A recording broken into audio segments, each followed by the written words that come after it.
Hi guys! Gonna film my last quick review today. This one is King of Scars by Leigh Bardugo. If I can say her name right. So Leigh Bardugo put out two series that you need to read before you read this one. I would suggest. I heard some people read it that haven't read the other ones, but for me, the meaning of the characters, who they are as people, I think you really need to read the other ones first. So the first one was a quick trilogy. It was fast, it was quick, it was YA. Wasn't my favorite by her. It was some of her first books. I first read Crooked Kingdom. You didn't have to read Crooked Kingdom to read the other series. Definitely not. Crooked Kingdom and Six of Crows, though, absolutely loved, absolutely adore, gave them 5 stars. I think she really came out as a writer in these books, okay?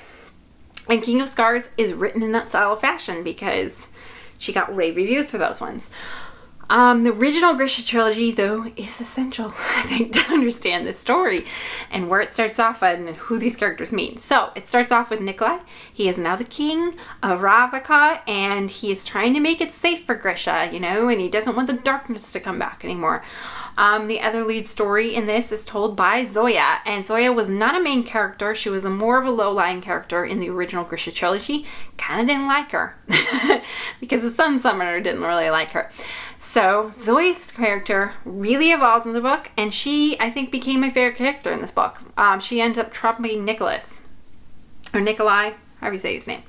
And then the third story is Nina, and Nina talks about Mathis. So it's a bit of Nina and Mathis together. And Mathis was one of my favorite characters, or if not, he was my favorite character in Crooked Kingdom and Six of Crows. So I love that we got a little piece of him in some way back, I guess.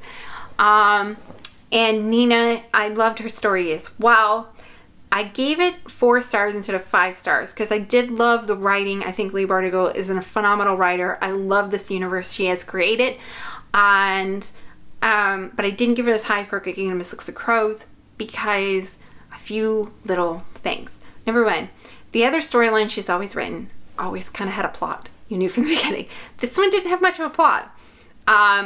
It was just, will he stay on top? Will he stay king? Will Nicholas stay king? And you didn't really know how Nina's story fit into it. Even though Nina is working for him as king, Nina's story the entire time through the entire book to me felt like a completely different story. It would have been boring probably to stand alone, like a standalone book.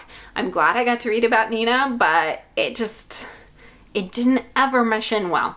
So number 3, my other thing was where, I don't want to give any spoilers away, but where Nikolai and Zoya kind of get trapped for a little bit to get rid of some evil that is left in Nikolai.